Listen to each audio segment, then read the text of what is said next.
Hanoka was just another ordinary high school student. He had already accepted that he would never have a girlfriend. After all, he wasn't cool, rich, or even smart. But one fine day, his life was completely turned upside down. And no, it wasn't because of an isekai truck that appeared out of nowhere, but because of the hottest girl in school. Turns out that knowing the school principal can give you more than just a spot. Apparently, it can also give you a crush on his daughter, Ayaka. The only special connection between Hanoka and Ayaka was that they took the same school bus and sat next to each other in class. But even with all that proximity, they never exchanged a single word. They seemed to live in completely different universes. While Ayaka was surrounded by a legion of fans like pigeons around a piece of bread, Hanoka went unnoticed like a background extra with no lines. One day he accidentally dropped his eraser on the floor, and who picked it up for him was none other than Ayaka. That was it. For her fan club, that was the end of the world. They dragged Hanoka out of the classroom, threw him on the ground, and beat him up like he was some generic NPC from an anime, even saying, "Never make the princess bend down for you again." After taking a respectful beating, he went to the teacher's office to help with papers, since it was his shift that day. In the middle of that, a girl approached and snatched the papers from his hands. You could almost think, oh, here's the beginning of a little school romance.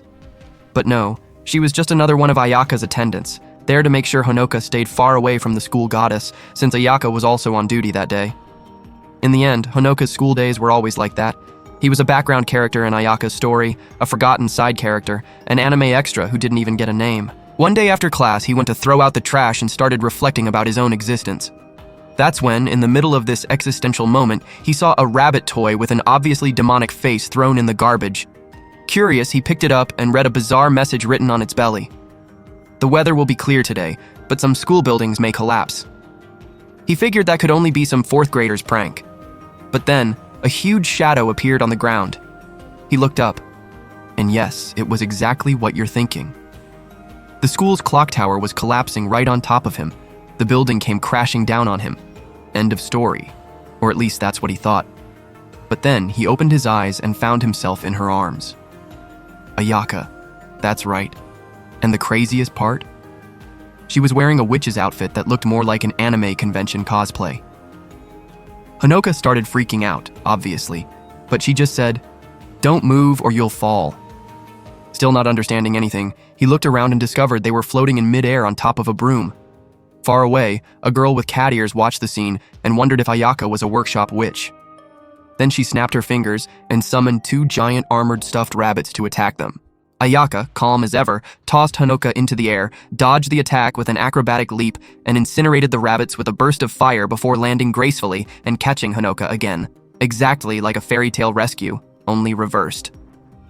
The rabbits got up again and charged at them. Ayaka fired more fireballs and fought directly with her broom and spells. She shouted for Hanoka to stay close to her.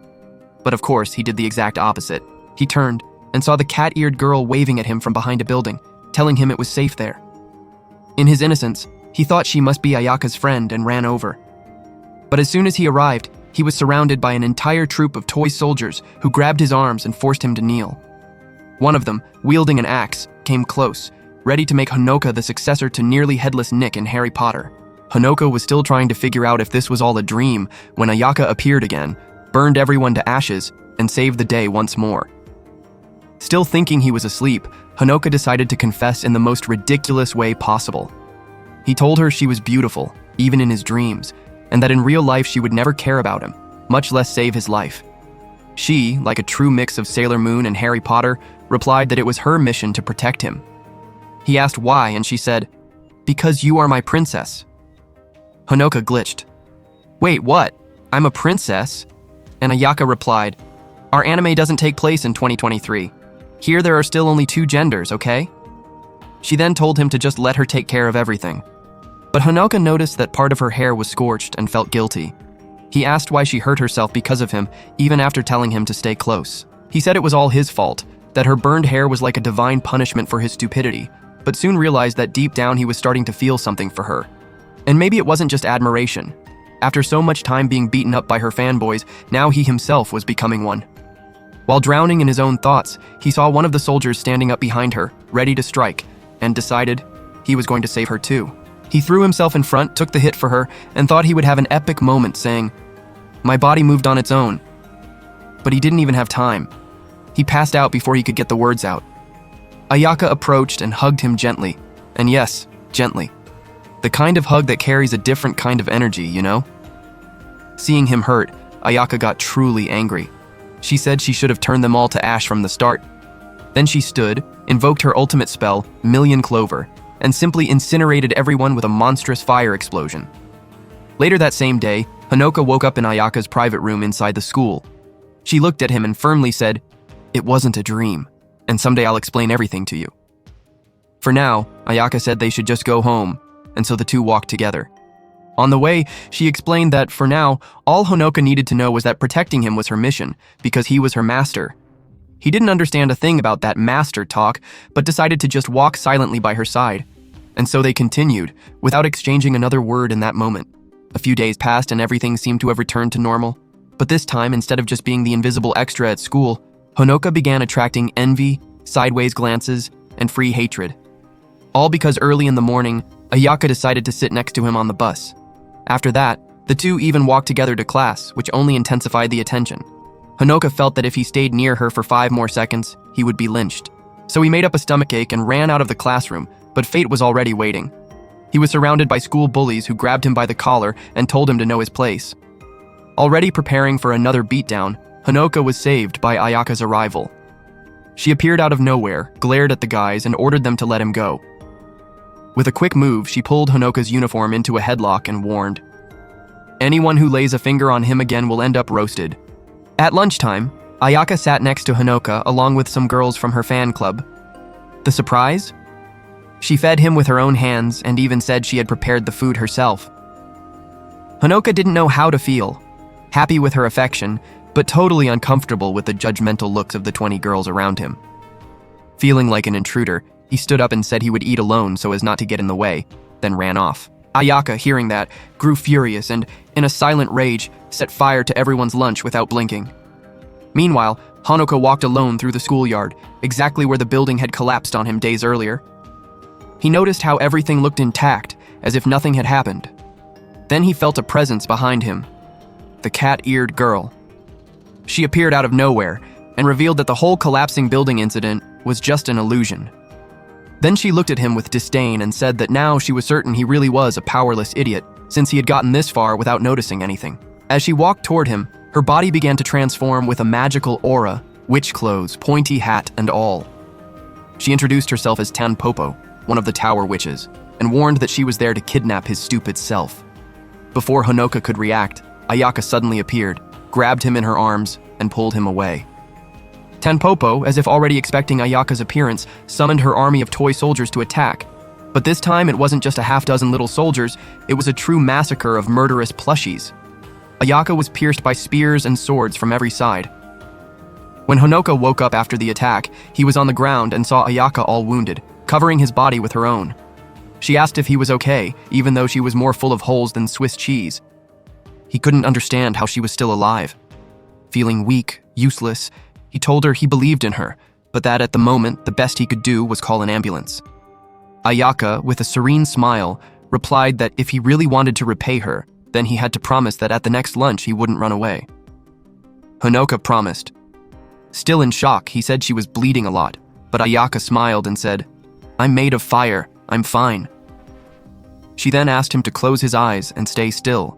Then she channeled her magic, sent all the soldiers flying, and turned them into ashes with a single devastating spell.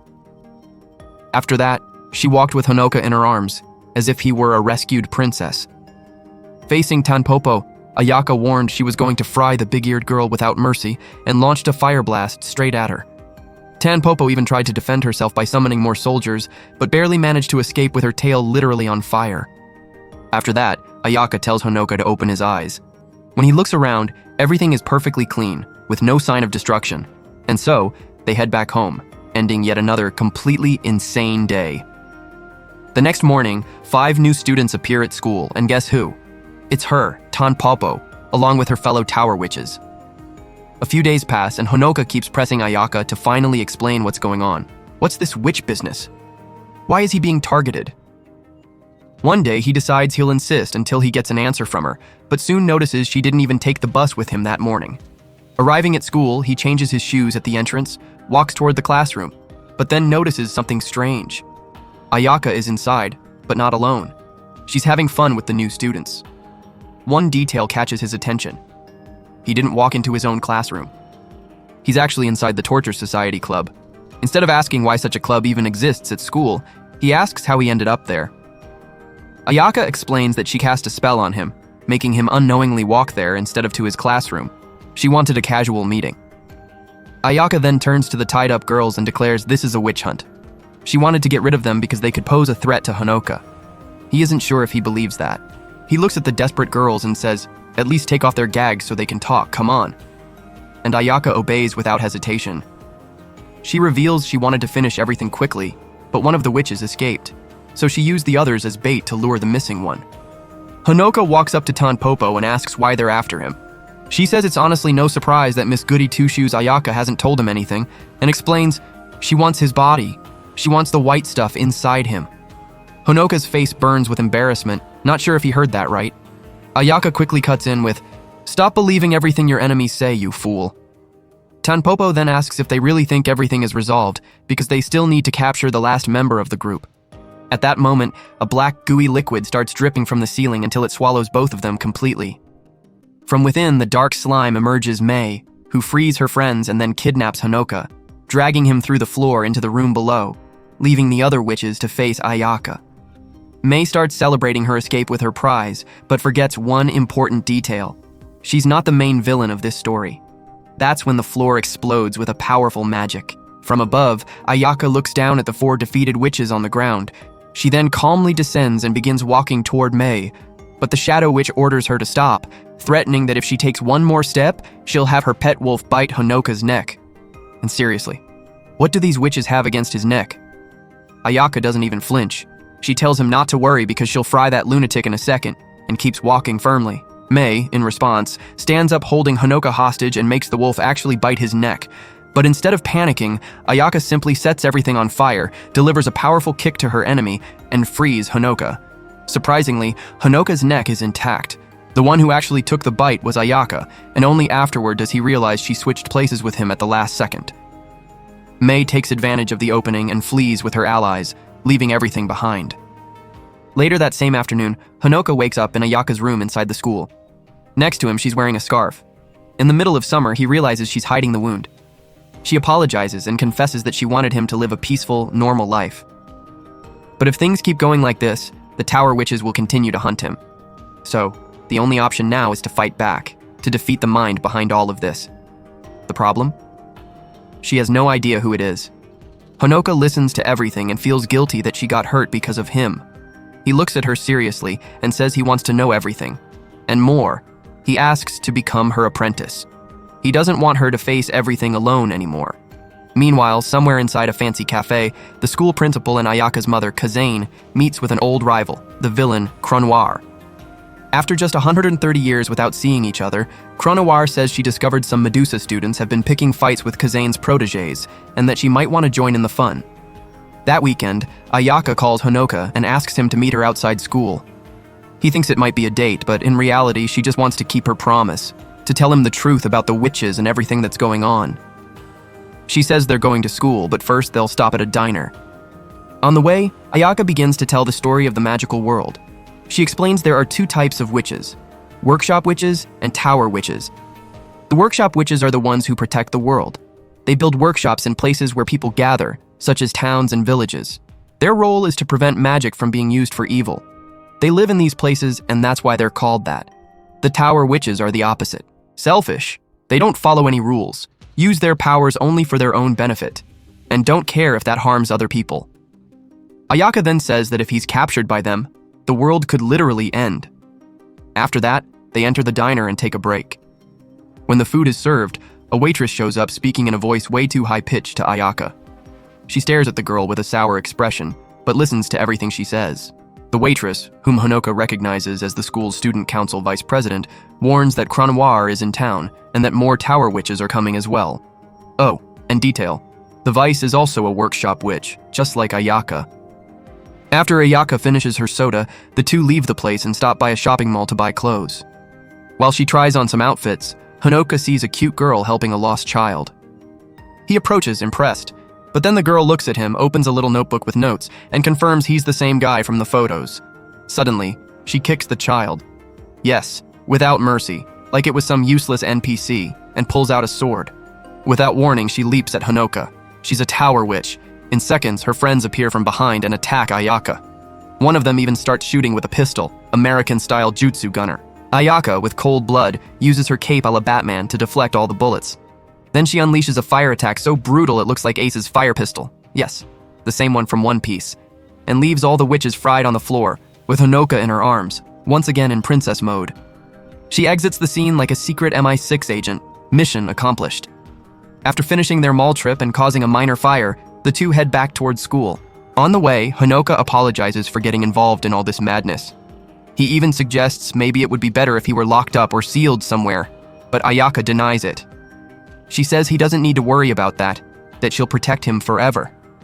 Then she warns, if he really wants to be her apprentice, he better get ready because it won't be easy. Honoka smiles, excited and determined to get stronger. Soon after, they arrive at school. Ayaka reveals that the school is actually one of the workshops and takes him straight to the principal's office to introduce him to her master, Kazane. Kazane, of course, scolds her daughter. She says she destroyed too much at the mall and wonders, what's the point of being a workshop witch if you go around breaking everything? But then she turns to Honoka and explains that it's tradition for witches to introduce their apprentices to the master on the first day. That's why she asked Ayaka to bring him. The next day, Ayaka takes Honoka for training. On the way, they're ambushed. Guess by who? Of course, Tanpopo and her Team Rocket plushie version squad. Kana even asks if attacking Ayaka is really a good idea since she's practically invincible. But Tanpopo says they'll use the fast flow formation, which basically means charging straight at her with everything they've got, with no plan at all. Ayaka then tells Honoka to pay attention, and the very next second, sends all the enemies flying, exactly like those scenes where Meowth goes blasting off at the end of the episode. Back at school, he goes to open his locker, and boom, he's buried under an avalanche of hate letters and death threats. Someone even placed a voodoo doll of him inside. Ayaka shrugs and says it was probably her fans doing, and advises, better not pay attention to that. Even with Ayaka saying no one else would hurt Honoka, he could still feel the hateful glares coming from every corner. After all, he now sat next to the most admired girl in school, got her help during tests, was her partner in sports activities, and on top of it all, walked home with the princess. After class, he was getting ready to practice magic, but Ayaka accompanied him to the bus stop and said she knew how exhausted he was. So, that day, they'd take a break. They got on the bus and followed the usual route, until Ayaka saw a magical fish floating outside the window.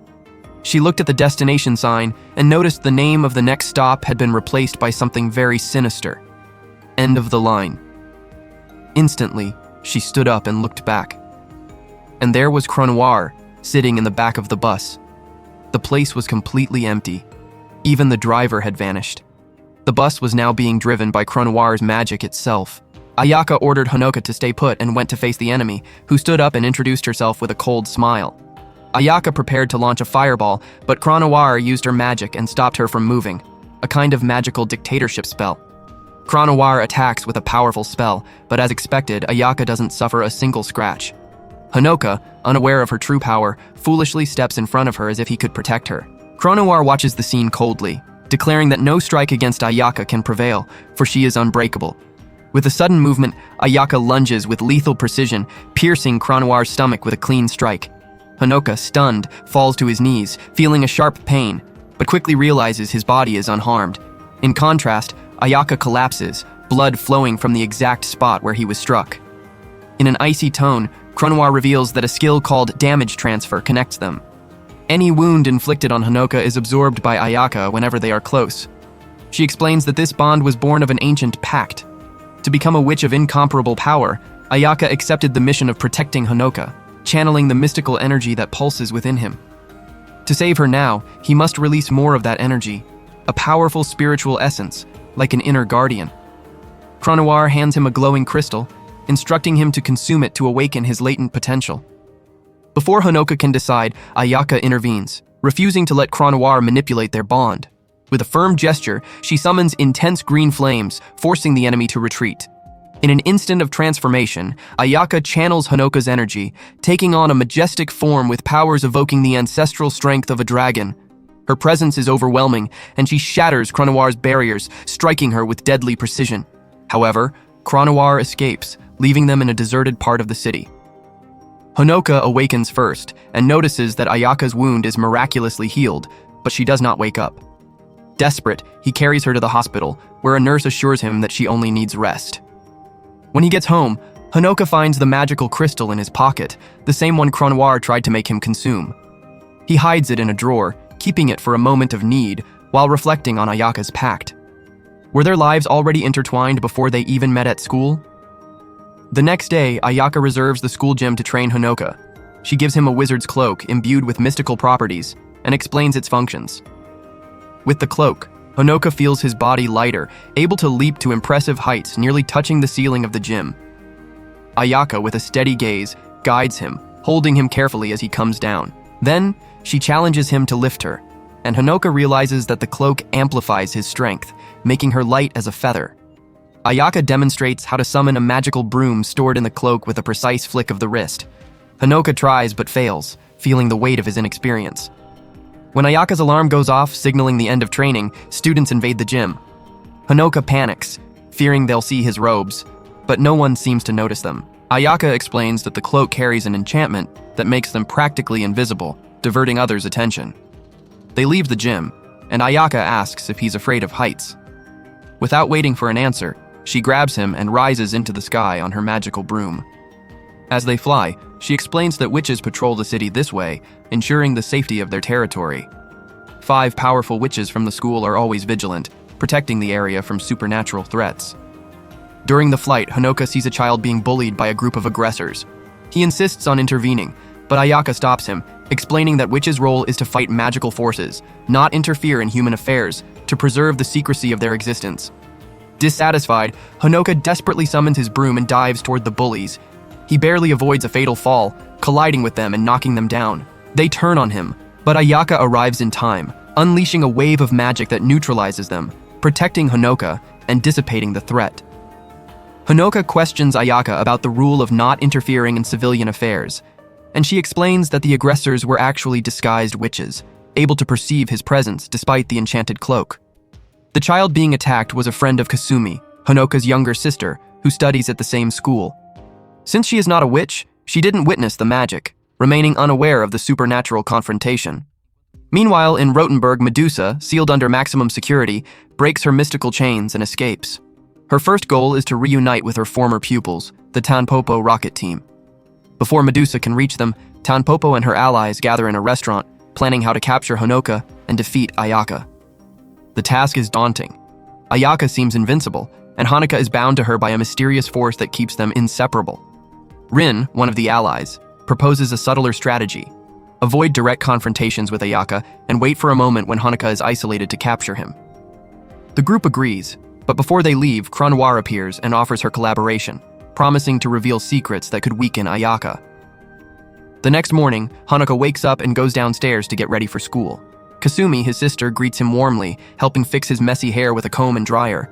While styling him, she asks about a phone call he received from a girl over the weekend. Honoka hesitates, reluctant to admit that Ayaka, the most admired girl at school, has a special connection with him. He makes up an excuse, saying it was just a classmate reminding him about school activities. Kasumi, suspicious, asks why he ran off after the call. Under pressure, Honoka improvises another explanation, but Kasumi stares at him, threatening to playfully use the dryer.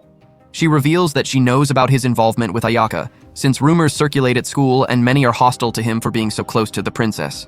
Before Honoka can respond, their mother, Komachi, calls them for breakfast, interrupting the conversation.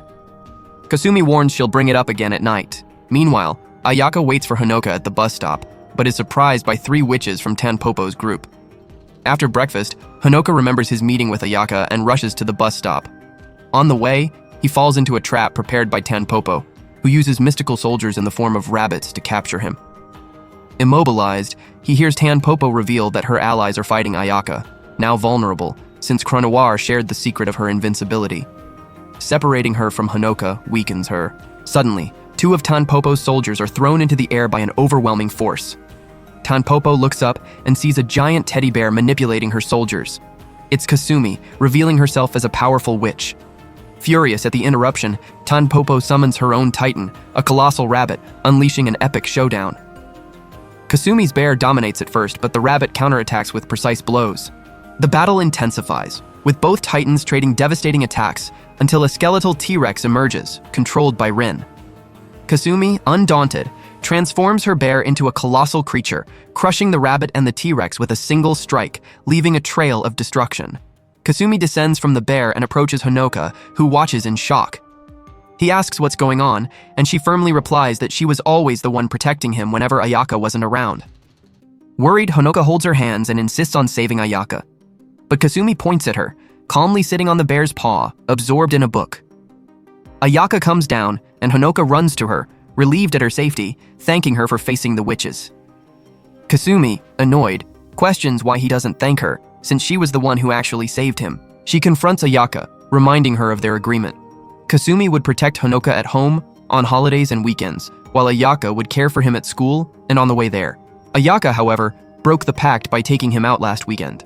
As they argue, Honoka realizes Kasumi's earlier claims about being bullied at school were a ruse. She admits, with a sly look, that she was just testing him, as is her role as his sister. Kasumi warns Ayaka that the principal has reported the presence of more than 30 tower witches in the city, remaining strangely inactive, a sign that something huge and dangerous is about to happen. She urges them to stay vigilant.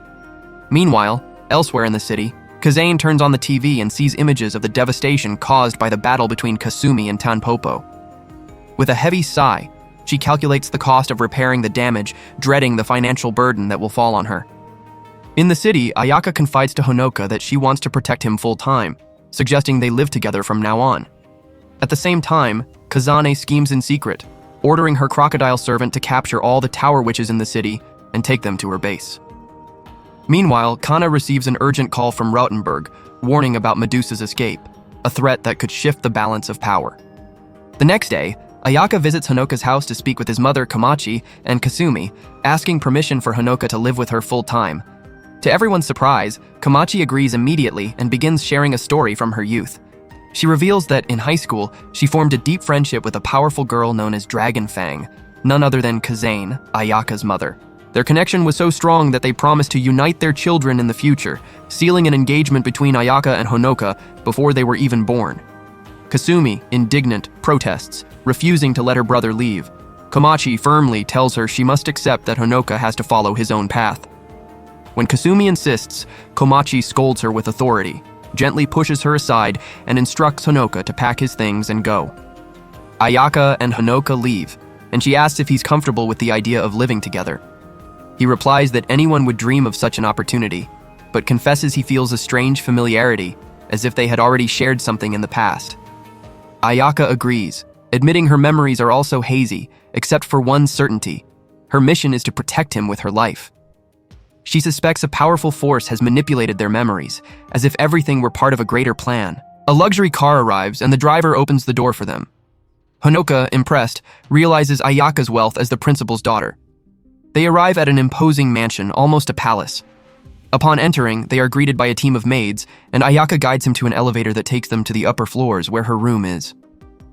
Honoka wonders how anyone can live in such a grand place, with 41 floors. When they open the bedroom door, they find 3 maids petrified with Medusa lurking, her presence exuding menace. Ayaka orders Honoka to go to the 12th floor and closes the elevator door, facing Medusa alone. Transformed into her fire mage form, Ayaka fights fiercely, her green flames lighting up the room. On the other side of the door, Honoka hesitates. In the past, Ayaka always kept him close, but now she pushes him away. He deduces that Medusa is a formidable opponent, and that if he distances himself, Ayaka will lose her invincibility. Ignoring her orders, he decides to stay. At that moment, the elevator door melts and Ayaka falls exhausted, begging him to take her broom and flee. Before he can obey, Medusa casts a curse, turning Ayaka to stone. Desperate, Honoka begs Medusa to release her, promising to do anything. She refuses, cold and calculating. Honoka remembers the magic crystal he has carried in his pocket since they decided to live together. Without hesitation, he swallows it, releasing an ancient energy. An ethereal figure appears in the room, a white-haired woman introducing herself as Evermillion, the White Princess. Medusa attacks, but Evermillion repels her with a devastating strike, destroying part of the building and hurling Medusa outside. Meanwhile, Kazane, Ayaka's mother, watches from her office window, seeing her multi-million-dollar empire crumble into ruins. Upon seeing the destruction of her mansion, Kazane concludes that Medusa is responsible and summons her assistant to mobilize all the witches in the city in an unrelenting hunt for the serpent. Meanwhile, Evermillion confronts Honoka, explaining that Ayaka was petrified because he doubted her strength. To break the curse, Honoka must rekindle the trust and deep bond that unites them. In simple terms, he must show Ayaka a gesture of absolute faith, a kiss that symbolizes his unwavering belief in her.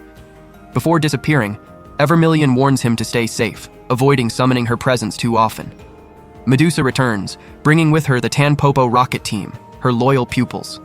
Without hesitation, Honoka kisses Ayaka, undoing the stone curse. During the battle that follows, he stays by her side, united by an unbreakable connection. Ayaka faces the Tanpopo team with a single devastating blow, launching them away, and engages in direct combat with Medusa. The two fight as equals, with Medusa trying to petrify Ayaka again, but she neutralizes the spell with a strength born of her determination and the bond she shares with Honoka. During the clash, Honoka, exhausted, faints in Ayaka's arms as she fights in the skies. That night, he wakes up in the school infirmary with Ayaka by his side. Confused, he asks if it was all a nightmare. She confirms it was real, pulling back the curtains to reveal Medusa and her pupils, now neutralized, resting in nearby beds. Honoka panics, but Ayaka reassures him, promising explanations later and ensuring there is no longer any threat. She closes the curtains, kisses Honoka softly, and says she's returning the gesture that saved her. They decide to return to Honoka's house since Kazane's mansion was destroyed. Meanwhile, Kasumi, after a fruitless night hunting Medusa at Kazane's command, returns exhausted. The next morning, Kasumi enters Honoka's room and finds him with Ayaka, who was examining the mystical seal on his body. Furious upon learning that Komachi allowed Ayaka to stay with them, Kasumi confronts Ayaka during breakfast, speaking harshly. Komachi, shaken, withdraws, sinking into silence. Honoka scolds Kasumi for hurting their mother, demanding that she apologize, but the damage is done. Komachi isolates herself in her room, refusing to speak. Honoka calls her workplace, reporting that she is sick and leaves for school before the others, carrying the weight of family tension. At school, the student council and Ayaka's fan club are in a tense meeting. The president, exasperated, complains that for weeks Honoka has been too close to Ayaka and no one has done anything. She pressures the vice president, who refuses to act, reminding her that Ayaka made it clear she will not tolerate threats against Honoka. Frustrated, the president turns to the advisor, science teacher Kiyoshiro, accusing him of incompetence and threatening his position if he doesn't solve the problem. Later, Kiyoshiro approaches Ayaka and Honoka, taking them to the science lab. As advisor to the student council, he confronts Honoka, explaining that his presence has caused trouble since his transfer in the second year. He reveals a school tradition. During the Autumn Cultural Festival, students elect a prince or princess based on appearance, grades, athleticism, and charisma. And Ayaka, as the principal's daughter and elected princess, is an untouchable symbol of the institution. Kiyoshiro explains that rumors about Ayaka and Honoka's relationship are shaking this order. He insists that regardless of the nature of their bond, Ayaka belongs to the school, not to Honoka, and asks him to step back. Honoka, shaken, reflects on the words, but Ayaka interrupts, asking him not to be discouraged. She clarifies that the tradition has roots in a legend about an angel who studied among humans, elevating the role of the princess. As the principal's daughter, Ayaka holds unquestionable authority above even the student council. She reveals she has a plan to resolve the situation, reassuring Kiyoshiro.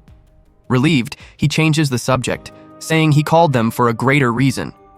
With a magical tool, he transports them to a parallel dimension where a new challenge awaits. Kiyoshiro tries to reassure Honoka, showing him a magical sphere similar to the crystal Chronoir offered him. He reveals it is an inferior replica and that the original Honoka consumed must have left an impact when activated.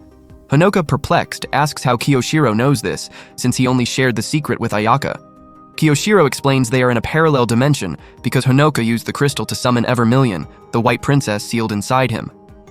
He reveals there are 5 mystical seals in Honoka, and one has already been broken. The rupture threatens to trigger the collapse of the other seals, an irreversible process. The workshop headquarters entrusted Kiyoshiro because of Ayaka's exceptional strength, which allowed Honoka to live freely, but only while the seals remained intact. Now, the only solution would be for the principal to seal Honoka with her magic, but she is busy with Medusa and doesn't yet know what happened. Kyoshiro insists he wants to help, offering Honoka the chance to abandon Ayaka and remain under his protection as his original guardian. Honoka rejects the offer without hesitation. At that moment, Ayaka pierces through the dimensional barrier with a precise movement, immobilizes Kyoshiro on the ground, and rescues Honoka. Kyoshiro, using an escape technique, survives and vanishes. Ayaka takes Honoka to the school's broadcast room and instructs him to summon all the students to the gym. Before the gathered crowd, Ayaka steps onto the stage, showing for the first time an interest in school leadership. With a firm and inspiring speech, she declares her commitment to the institution's future, dismisses the student council president, and appoints Honoka as the new president, personally choosing him. She assumes the role of vice president, demoting the former vice to a secondary role. Honoka, in his speech, acknowledges his classmates' distrust, but promises to earn their confidence through actions, determined to prove his worth. Kasumi, consumed by possessiveness toward her brother, plans to reclaim him. After school, she follows him to a toy store. When Honoka steps out for air, Kasumi captures him with her mystical bear and attacks Ayaka, neutralizing her with a sophisticated trap. Transforming the bear into an airborne vehicle, she destroys part of the house and declares they'll flee to the forest, where they'll live together, far from everyone. She reveals she overheard the conversation with Kyoshiro and knows the principal, and Ayaka will soon become Honoka's enemies. Before they can escape, a colossal shadow covers them. Kazane, mounted on a flaming dragon, appears in the skies with fire spells. She attacks while Kasumi dodges, causing destruction across the city. The confrontation culminates in a collision with a building, and they all fall. Ayaka, with quick reflexes, softens the impact, saving everyone and taking them home to rest. That night, Honoka wakes and apologizes to Ayaka for Kasumi's behavior. She, serene, says she admires Kasumi's dedication as a protective sister and asks with a touch of curiosity if she should try to be more like a sister to him. Honoka replies that if that were the case, she would be the older sister. They spend the night talking about family bonds until Ayaka falls asleep. Honoka lets her rest in her bed and notices with sadness that the toys he had bought for her and Kasumi were destroyed in the battle. The next morning, Kazani shows up, taking Komachi and Kasumi out shopping. Ayaka wakes up early and prepares breakfast for Honoka. He finds her in the kitchen, admiring her serenity, and they share the meal in silence, a moment of calm amidst the chaos. In the background, Tanpopo, her allies, and Medusa, who are staying at the house, conspire. They question Medusa about her submission to Ayaka. She explains that after losing the battle fairly, they must respect the rules and obey the victor, as long as their goals are aligned. However, she suggests that, if they wish, they can try to capture Honoka when Ayaka is not around. Motivated, Tanpopo and her team climb the stairs, leaving Honoka's room and waiting for the perfect moment to act. To Honoka's surprise, Ayaka stays by his side the entire night, not needing to rest as much as a normal human, revealing yet another facet of her supernatural strength. In the living room, they talk about Kazane and Komachi, sharing reflections about their families. When the rain begins, they head to the laundry to dry their clothes. At that moment, Kazane, Komachi, and Kasumi return, and Ayaka goes to greet them. Honoka goes to the bathroom to dry off, but upon entering, he comes across Tanpopo and her allies, who accuse him of trespassing and capture him, dragging him into the main hall under reproachful gazes. Kazane, determined, puts Kasumi to rest and confronts Ayaka, demanding that they reveal Medusa's whereabouts. Both summon their brooms, ready for battle, but Ayaka turns against Kazane, declaring that she will not allow Medusa's capture. Kazane, frustrated, asks Honoka to convince Ayaka to abandon this stance. Reflecting on Kyoshiro's words, Honoka realizes that he has been hiding Medusa and her pupils from Kazane. Trusting Ayaka, he declares they cannot surrender. Ayaka, determined, calls Medusa, who appears and fulfills a pact previously sealed. She bites Ayaka, fusing their powers. Honoka momentarily faints and has a vision that clarifies the agreement. When Medusa attacked the mansion, Ayaka formed a contract with her, gaining power to face Kazane, while Medusa ensured a successor for her powers in the form of Ayaka, promising to protect her and her pupils until the right time. Kazane, unaware of the fusion, underestimates Medusa. Now part of Ayaka provokes Kazane, triggering an intense battle. Ayaka blocks a broom strike and tries to petrify Kazane with her eyes, but she grabs her by the collar and throws her down. Ayaka, persistent, manages to turn her into stone, but Kazane, with sheer determination, breaks the spell and counterattacks with a kick. She reveals that the fusion with Medusa severed Ayaka's connection with Evermillion, who rejects impurities, making her more vulnerable. Kazane threatens to defeat her, but Honoka, using his power, switches places with Ayaka, taking the blow himself. Later, Honoka awakens in a cell beside Ayaka, imprisoned in Kazane's punishment chamber. Ayaka tries to burn the bars without success and explains that the fusion with Medusa was undone. Medusa is being interrogated, and the secret of Honoka's seals may be revealed. Ayaka says Kazane had warned her never to let the seals break, as they ensured Honoka's protection at school. With the seals broken, he is now a threat. The only solution is to defeat Kazane, who, being just, might ally with him if she were defeated. Honoka, skeptical after their previous loss, asks how that will be possible. Ayaka states the key lies in Honoka's latent power. Meanwhile, at school, Kazane plays chess with Cronoir, questioning her about Medusa. Cronoir reveals that witches from Rotenburg demanded custody of Medusa, forcing Kazane to hand her over. Frustrated, she reflects on the lost opportunity when an explosion shakes the building. Outside, Ayaka and Honoka emerge from the rubble of their prison. Kazane flies to them, scolding Ayaka for destroying yet another building and demanding they return home to help clean up the mess the next day. Ayaka, defiant, points her sword, declaring she will defeat her. Kazane, surprised, questions the need for the confrontation, but Ayaka remains firm. Realizing Kazane still doesn't know about the seals, they decide to retreat, relieved that the secret remains safe. That night, Honoka and Ayaka sleep in the same house in separate rooms, respecting the boundaries of their bond. During sleep, Honoka has a dream that reveals Ayaka's past memories. Kazane had hired two students, Kanai and Tuko, daughters of witches, to approach Ayaka and protect her. They became the first members of Ayaka's fan club. Later, Kanai took the position of vice president of the student council. Despite her difficulty in connecting with others, Ayaka stood out in charm, intelligence, and athletic skills as long as she was guided, consolidating her position as a central figure in the school. Over the year, Kanai and Tuko developed a deep admiration for Ayaka, captivated by her unique personality. This bond inspired the formation of Ayaka's fan club, which culminated in her nomination as the school's princess. One day, Ayaka crossed paths with Honoka, who was walking alongside Kasumi, and something inside her awakened. She sought out her mother, Kazane, and declared that she had found the person she was destined to protect with her life. Thus began her mission as Honoka's guardian.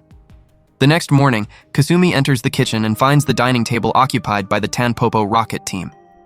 Kazan, interested only in Medusa, released them, and with nowhere else to go, they settled in Honoka's house. Kasumi, visibly irritated, goes to her brother's room to wake him and finds Ayaka, wearing a medical uniform, examining the mystical seals on his body, claiming concern for his condition. After breakfast, everyone heads to school, where Honoka's routine resumes, his locker filled with reproachful messages and requests for him to leave the student council, as well as his usual struggles in class. During lunch, Honoka and Ayaka are in the cafeteria when they hear glass breaking. They run to the scene and find students vandalizing the school, turning it into chaos, with teenagers defying rules and causing disorder. Ayaka explains that it looks like a rebellion. Tanpopo appears, accusing Honoka, as president of the student council, of being responsible for the turmoil. At that moment, Tuko is pushed to the ground by Rin, an intimidating girl who hands Honoka a letter demanding his presence in the gym at 2:30 p.m., alone. The tone suggests an inevitable confrontation. Toko reveals that, the night before, she saw the former student council president with Rin in a bar where she accused Honoka of taking her position by force and ruling the school like a despot. Ayaka instructs Toko to meet her after class. In PE class, Ayaka explains that Rin is one of the 5 witches responsible for protecting the school, known as the Bear Killer, for having defeated a fierce tiger with her bare hands. Suspended for 2 months for causing trouble, she now seems to be leading the revolt. During lunch, Honoka comments that he expects a reaction from the principal. But Tanpopo reveals she met Cronoir, who informed her that Kazane is out of town on business, leaving the school in the hands of someone who doesn't care. At 2:30 p.m., Honoka heads to the gym alone, following Ayaka's advice about Rin's fighting style. Upon entering, he finds the court transformed into a ring, surrounded by a crowd of students. Rin confronts him, accusing him of dishonoring her friend, the former president, and strikes him with a punch to the face, knocking him down. Honoka gets up, but Rin, determined to punish him publicly, attacks him mercilessly, turning him into the target of her blows. When she grabs him by the tie, about to land her final strike, Honoka, guided by Ayaka's advice, activates his power, gaining strength and agility. He pushes her to the ground, taking the advantage. However, he hesitates to strike her, driven by a sense of honor. The gym lights go out, and Ayaka appears with Tanpopo and her allies. Rin defeats Tanpopo's witches with ease, but Ayaka neutralizes her with a single precise blow. Ayaka and the others lift Honoka in a victorious pose, using their enchanted cloaks to conceal their intervention. When the lights come back on, the crowd believes Honoka defeated Rin. Later, Ayaka reveals she planned everything with the former president, who agreed to help make Honoka popular in exchange for returning to the student council. Although the former president exaggerated by inciting Rin, the plan was a success. Honoka is hailed as the hero who defeated the Bear Killer, gaining prominence on social media and approval from digital influencers, consolidating his position as president. Days later, Ayaka takes Honoka to the top of a towering building and announces she will begin training him to master his magic, preparing him for the challenges ahead. Honoka questions Ayaka about her change in attitude, remembering that she once opposed teaching him magic due to the dangers involved. Ayaka, with a serious look, reveals she knows he has been secretly training and hiding things from her, something that displeases her deeply. She summons a familiar of blazing flames and orders Honoka to use his magic to face it. The familiar unleashes a burst of fire, knocking Honoka down. Ayaka instructs him to summon his own familiar, but he, confused, doesn't know how. When the familiar attacks him again, he injures his elbow. Ayaka immediately halts the training. Honoka, determined, pushes her away, insisting he needs a strict mentor to learn. Ayaka, after a moment of hesitation, lifts him and with a sudden gesture, throws him off the top of the building, challenging him to summon a flying familiar or face the consequences. As he falls, Honoka is attacked by the fire familiar, with Ayaka following on her broom. Desperate, he reflects on what he values most. Moments before hitting the ground, he recalls a memory of Ayaka. In a moment of vulnerability, and a colossal avatar appears, an imposing figure of her in a medical uniform, which destroys the building ahead with a punch. The explosion reveals Kyoshiro and Chronoir, who were watching the scene. Chronoir, surprised, recognizes the powerful magic and deduces that Honoka has broken the second seal to summon it. She mentions that Kazane is absent, leaving her in charge, and complains about the monotony. Exhausted from the magical effort, Honoka faints, and Ayaka takes him home. Meanwhile, Kazane explores an ancient underground chamber and is confronted by Rin, who reveals that Toko informed her of her location.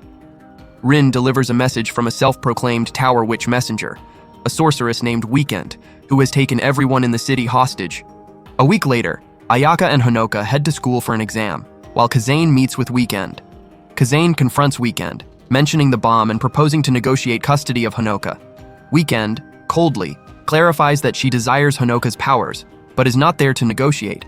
She explains that Kazane's protective barrier, which prevents witches from harming civilians, consumes her mana with every incident.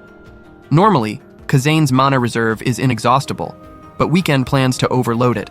She detonates rune bombs spread throughout the city, reducing it to rubble. As predicted, the barrier protects the citizens, but completely drains Kazane's mana, leaving her unconscious. Weekend reveals she orchestrated Medusa's escape and manipulated Chronoir to remove Kazane from the picture. Her allies capture Kazane, imprisoning her in a cell where it will take days for her to recover. Meanwhile, at school, Ayaka senses the explosions and pulls Honoka into the witch's underground workshop. There they find Kasumi, who embraces her brother in relief. They are received by Tuko, Rin, Natsumi, leader of the school's protective witches, and Itori, a girl with feline traits. Before they can explain the situation, Natsumi uses a tranquilizer weapon, aiming at Honoka but hitting Ayaka, who faints. Kasumi tries to protect them, but Rin neutralizes her with a strike. Natsumi explains they need to seal Honoka until they locate Kazan and understand the enemy's intentions. Honoka, grasping the seriousness, accepts and is taken with Ayaka to an underground cell. In the cell, Honoka notices the high ceiling, open for ventilation. He tries to use his broom, but his magic is blocked. Ayaka awakens, lamenting her carelessness, and deduces that her mother's defeat caused the magical suppression. Itori appears at the ceiling, projecting a hologram of Weekend, who declares she has found Honoka, her new ward. Furious, Ayaka destroys the device, causing an explosion that opens a breach in the wall. She decides to escape and defeat Weekend, explaining that the city's destruction blocks magic. They climb a long staircase for 2 hours, emerging onto a mountain on the outskirts. Faced with the city in flames and ruins, Honoka despairs, blaming himself for the devastation. Crushed, he believes his mother and everyone at home died because of him, since the enemy was after him. Ayaka, calm, confronts him, saying he must take responsibility, but assures him no one has died. She explains that, according to an ancient tradition, when a witch's workshop is established, its leader forms a pact with the heart of the city, creating a barrier that protects all non-witches. When civilians are in danger, the contractor's magic is consumed to repair damage caused by magic. With the city in ruins and Kazane, the contractor, missing, no witch can use magic until a new pact is formed. Thus, their first goal is to reach the heart of the city to make Honoka the new contractor, restoring the witch's magic. Meanwhile, Natsumi and the other witches assess the situation. The civilians have been evacuated and secured, but Kazane is in the enemy's hands. Without magic, the witches are vulnerable, and many have disappeared after the explosions. One of them, covered in time bombs, bursts into the workshop, revealing that Weekend has captured them and demands Honoka within 30 minutes, or they will all explode. Kasumi joins Tanpopo and her team, who are monitoring Weekend on the school grounds, surrounded by witches bound with bombs. Tanpopo asks Kasumi what to do, and she replies that, as the only witches capable of using magic, they must prove their worth to remain in the house. In the tunnel to the heart of the city, Ayaka and Honoka face Gibraltar, an ally of Weekend, who summons a stone golem to crush them. Gibraltar grabs Ayaka, but she counterattacks with a powerful kick, shattering the stone armor. Ayaka reveals that, in addition to her magic, she was trained in martial arts by Kazane, making her formidable even without powers. They advance, leaving Gibraltar defeated. In the underground workshop, Natsumi tries to disarm the bombs manually, but with only 18 minutes left, she decides to confront Weekend directly. Meanwhile, Chronoir awakens and discovers the city in ashes. Her ally explains that Weekend, responsible, manipulated information about Honoka. Enraged that Weekend defeated Kazane, Chronoir decides to face her. Natsumi and the others reach Weekend, who mocks them, saying that in less than 12 minutes everyone will die, and defeating her won't disarm the bombs. Kasumi suspects Weekend is only a distraction and rushes to find the real bomb controller. Honoka and Ayaka reach the heart of the city, where he follows her instructions to form the pact. With minutes left, he completes the contract, restoring the witch's magic. Natsumi, Rin, and the others feel the power return, disarm the bombs, and capture Weekend, imprisoning her in a magically sealed cell. However, Weekend uses physical grenades to destroy the seal, knocking everyone down with the explosion. Protected by hidden iron armor, she escapes, detonates the remaining bombs, injures several witches, and challenges Honoka to face her. Thanks to the pact, Honoka hears the voices and feels the pain of the victims, deciding to use his powers. Ayaka, however, stops him with a headbutt, declaring that she will face Weekend alone. Kasumi and Tanpopo find Weekend's ally and engage in battle, while Chronoir captures Gibraltar, forcing her to reveal the plan and Weekend's whereabouts. After the fight, Ayaka takes Honoka to the school infirmary, leaving him to rest. In a dream, Honoka accesses memories of his mother's past, but Kyoshiro pulls him into a special dimension, a realm where the city's memories converge, interrupting the vision before it reveals something crucial. As the city's new contractor, Honoka is taken by Kyoshiro to this dimension, where instead of dreaming, he accesses the realm of collective memories. In the elevator, Kyoshiro explains that, in times of crisis, non-witch civilians are evacuated to this plane, stored as stars in the sky. When the city is restored, their memories are edited to erase any trace of the incident, preserving the witch's secret. Honoka questions the erasure of memories, and Kyoshiro reveals that, as a member of the Mika family, his role is to manipulate the citizens' memories to keep the witch's existence hidden. Meanwhile, Kasumi faces Weekend's ally, who has the ability to copy magic. The battle turns into a titanic clash, with Kasumi's colossal pink bear against an identical black bear. They trade devastating blows, destroying part of the school building where Tanpopo and her team are. Kasumi uses her bear to save an ally, but this leaves an opening, and the enemy strikes her down. When victory seems lost, Medusa appears in her human form, petrifying the opponent with a glance.